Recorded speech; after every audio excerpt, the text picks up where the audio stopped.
Pernahkah kamu melihat temanmu diejek oleh teman lainnya? Kamu harus tahu itu termasuk dalam contoh perundungan atau bullying loh. Sebelum itu, kamu tahu nggak sih apa itu perundungan? Jadi, perundungan atau bullying adalah tindakan menyakiti seseorang atau sekelompok orang, baik secara verbal, fisik, maupun psikologis, sehingga korban merasa tertekan, trauma, dan tak berdaya. Lalu apa saja sih yang termasuk perundungan atau bullying itu? Perundungan atau bullying terdapat 3 jenis. Yang pertama adalah perundungan secara verbal. Perundungan secara verbal adalah intimidasi yang melibatkan kata-kata baik secara tertulis atau terucap. Perundungan secara verbal meliputi menggoda, memanggil nama yang tidak pantas, mengejek, menghina, dan mengancam. Lalu, yang kedua adalah perundungan secara fisik. Perundungan secara fisik adalah penindasan yang dilakukan dengan cara melibatkan fisik seperti melukai tubuh seseorang yang dapat menyebabkan efek jangka pendek dan jangka panjang. Perundungan fisik mencangkup, memukul, menendang, mencubit, mendorong, dan menghancurkan barang orang lain. Dan yang terakhir adalah perundungan dunia maya atau cyberbullying. Perundungan dunia maya atau cyberbullying adalah perilaku intimidasi yang dilakukan menggunakan teknologi digital. Perundungan dunia maya atau cyberbullying contohnya menyebarkan tentang suatu kebohongan seseorang di sosial media, menyebarkan foto yang memalukan di sosial media, dan menuliskan kata-kata menyakitkan pada kolom komentar seseorang. Lalu, mengapa mereka melakukan perundungan atau bullying ya? Faktor yang mempengaruhi terjadinya perundungan diantaranya adalah masalah pribadi, pernah menjadi korban bullying, rasa iri, kurangnya rasa empati, mencari perhatian, dan masalah psikologis. Selain itu, perundungan juga memiliki komponen-komponen yang terjadi pada perundungan itu sendiri. Yang pertama adalah kekuatan yang tidak seimbang atau power imbalance. Misalnya, dalam kasus-kasus ketidakseimbangan fisik, pelaku bullying lebih tua, lebih besar, lebih kuat, atau mungkin ada geng pengganggu yang menargetkan korban.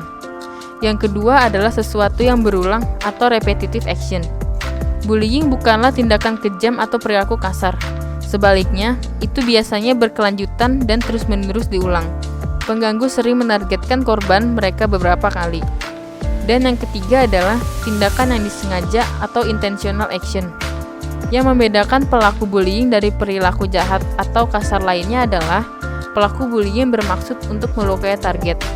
Pengganggu melecehkan orang lain dengan sengaja. Oke, setelah kamu mengetahui semua tentang perundungan atau bullying itu sendiri, sekarang kamu juga harus tahu apa sih dampak yang diakibatkan dari perilaku perundungan, lalu bagaimana cara mencegah perundungan, dan yang terakhir adalah bagaimana cara menghadapi perilaku perundungan tersebut. Oke, kita akan bahas mulai dari yang pertama, yaitu apa sih dampak yang diakibatkan dari perundungan itu sendiri. Jadi, dampak yang diakibatkan dari perundungan adalah susah berinteraksi dan bersosialisasi, masalah fisik, suka menyendiri, pikiran untuk bunuh diri, depresi, mudah marah, dan yang terakhir hilangnya kepercayaan diri.